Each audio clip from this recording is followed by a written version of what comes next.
b values of either -4 plus or minus 4 squared is 16, -4 minus times a minus is plus, 4 times 2 is 8, 8 times 31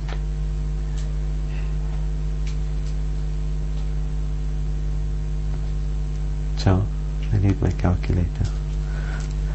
Thank you. Gonna have to cut that bit out. 8 times 31 is equal to 248 divided by 4.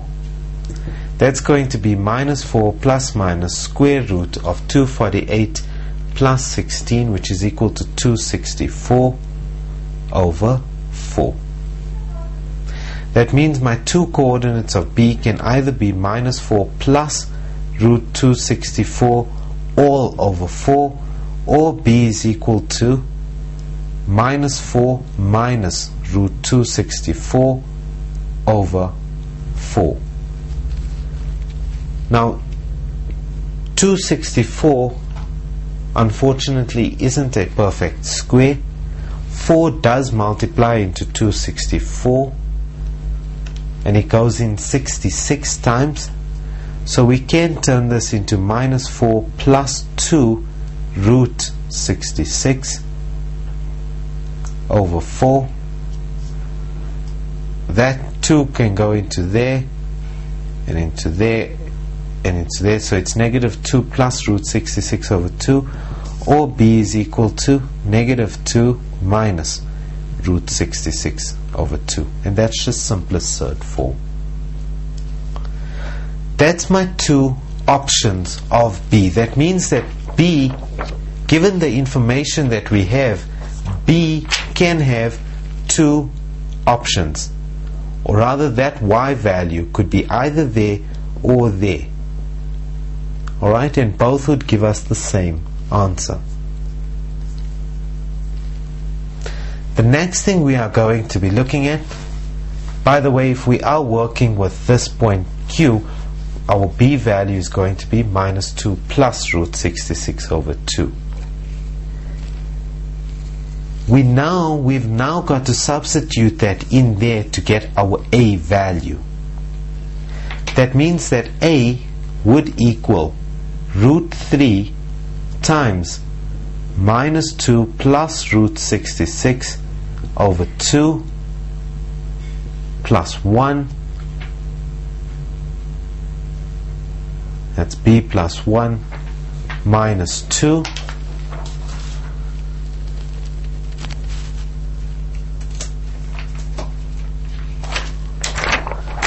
and that's going to equal, or rather give us an a value of root 3. Let's keep the root 3 on the outside. That's going to be -2 plus root 66 plus 2 over 2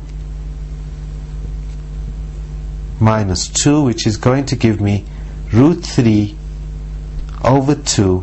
-2 plus 2 cancel, so it's plus root 66 minus 2 or minus 4 over 2.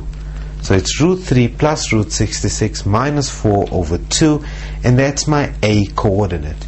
Now all I'm going to do is I'm just going to simplify it.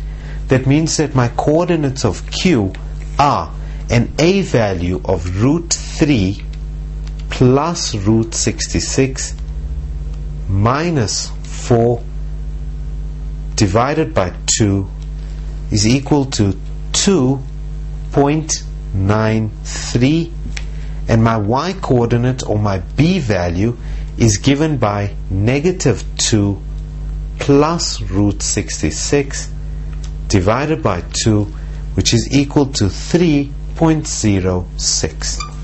And I did that using the calculator. That means that my b value and my a value is given by AB.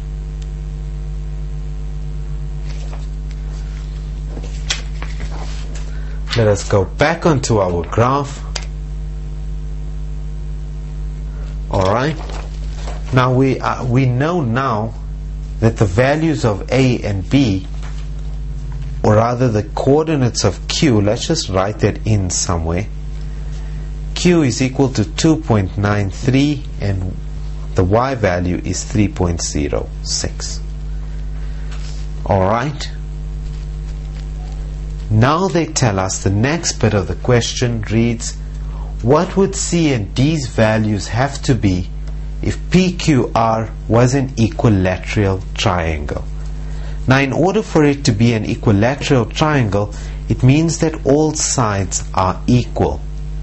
That means that PQ is equal to QR, which is equal to PR.